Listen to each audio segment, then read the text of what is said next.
Let's talk about a coin that quietly slipped under the radar for years before collectors started clamoring for it, the 1994 US quarter.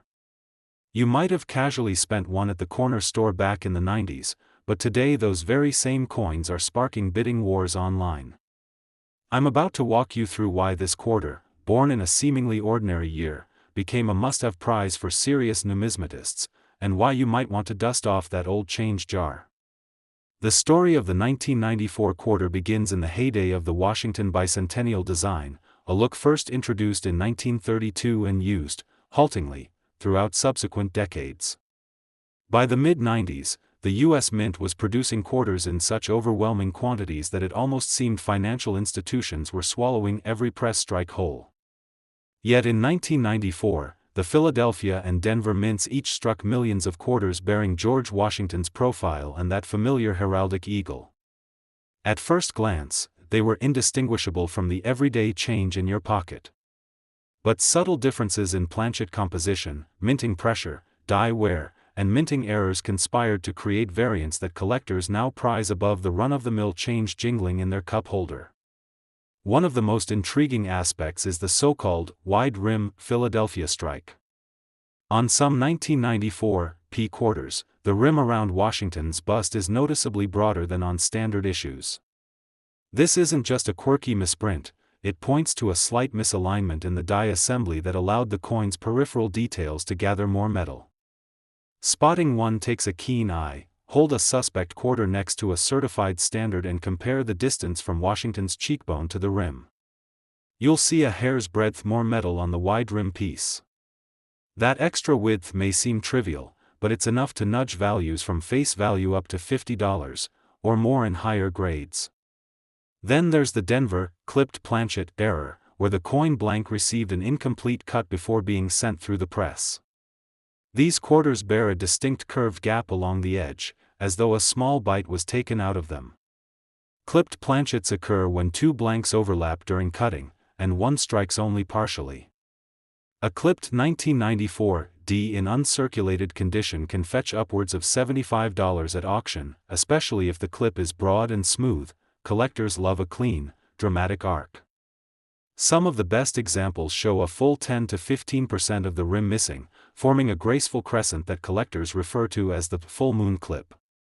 Dig a little deeper, and you'll find transitional varieties between standard and proof strikes. In 1994, proof quarters were produced at the San Francisco Mint exclusively for collectors, boasting mirror-like fields and frosted devices.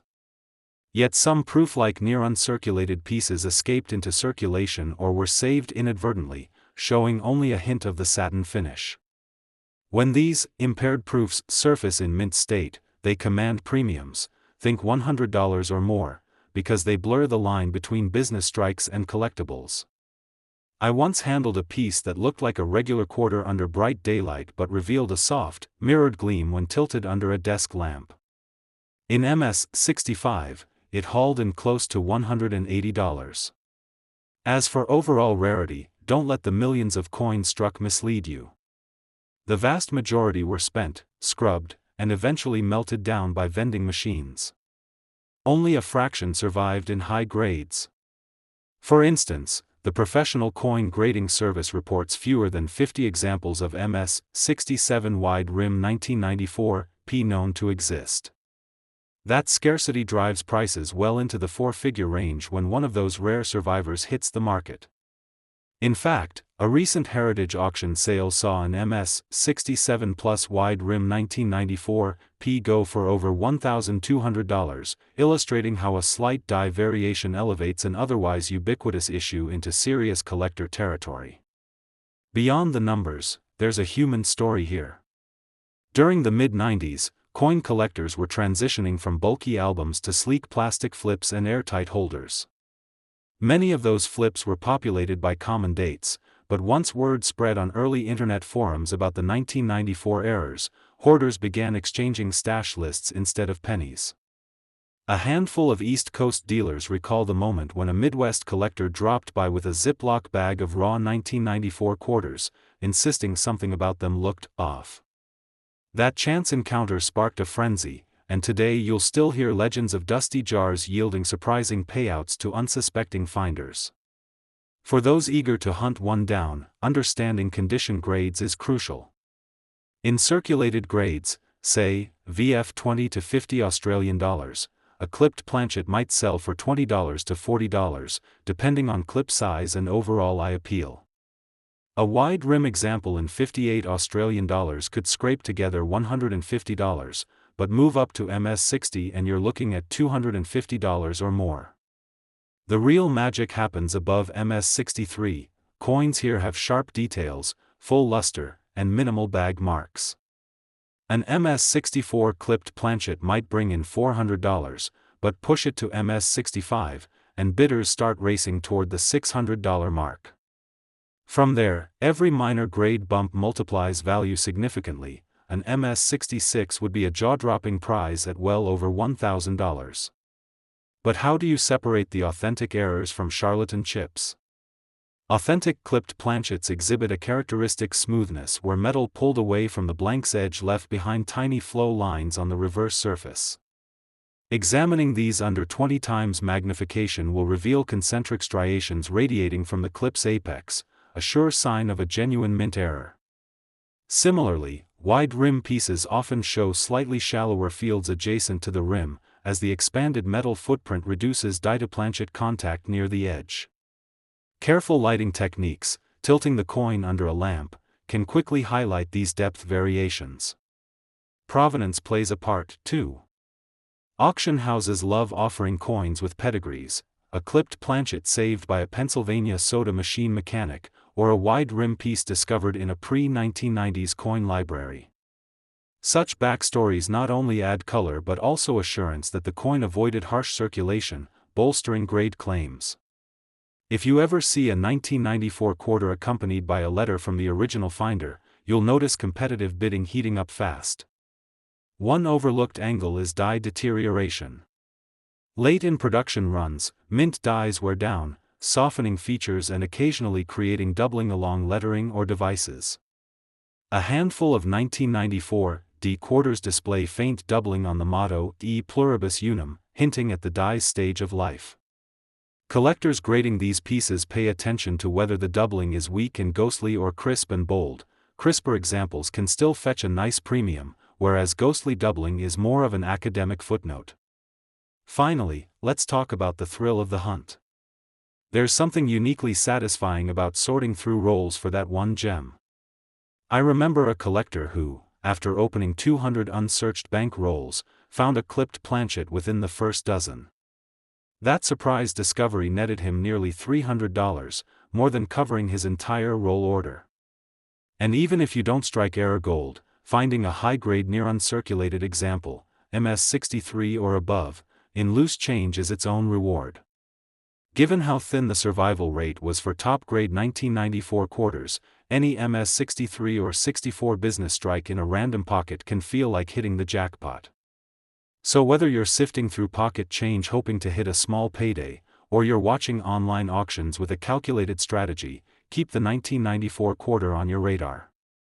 Its errors and varieties bridge the gap between everyday change and high-end collectibles.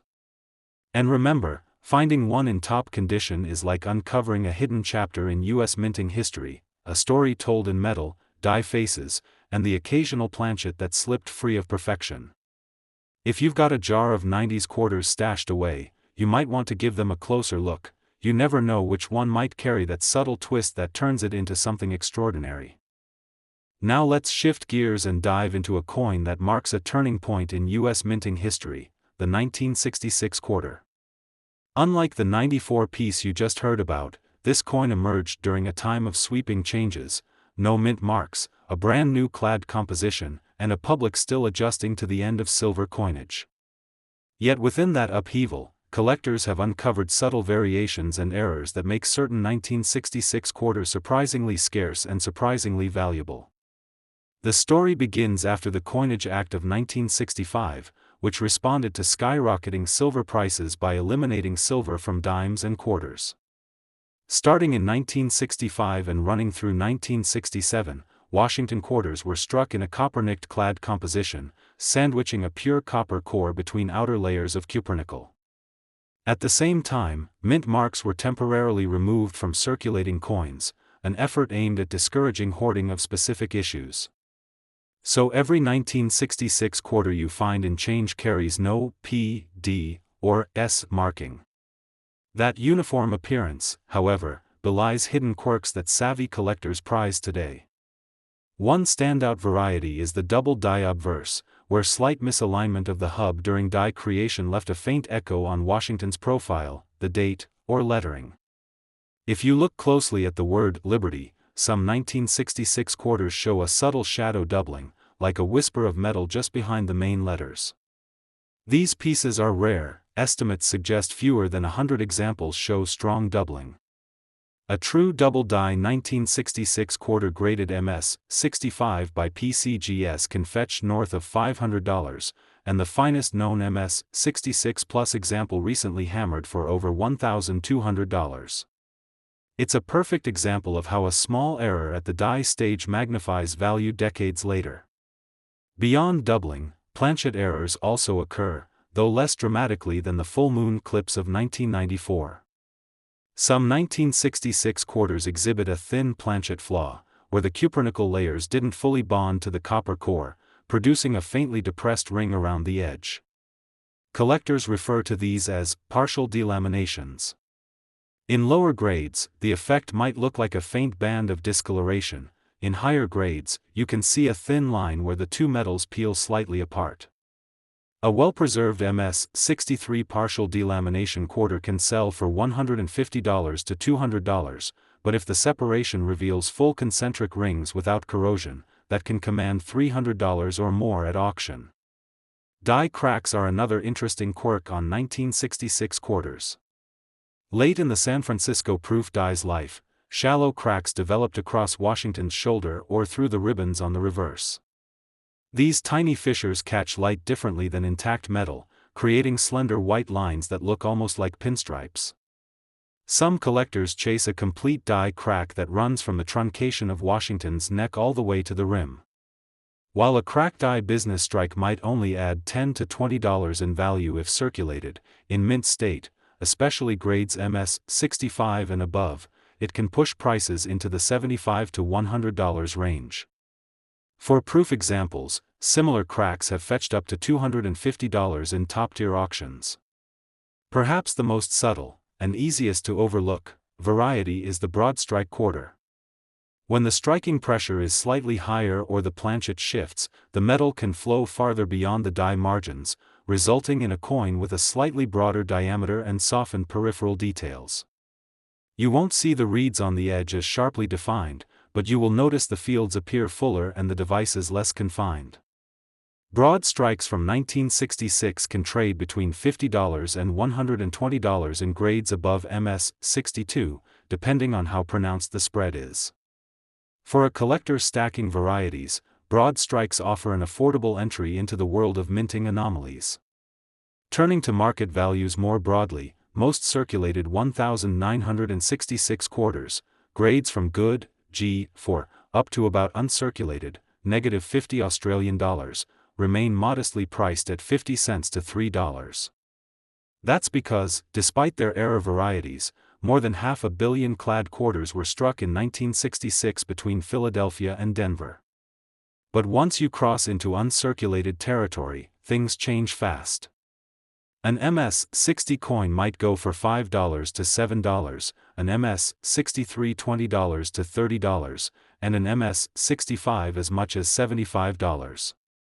Rare survivors in MS-66 can top $200, and the very finest known examples, especially double dies or experimental varieties, reach into four figures.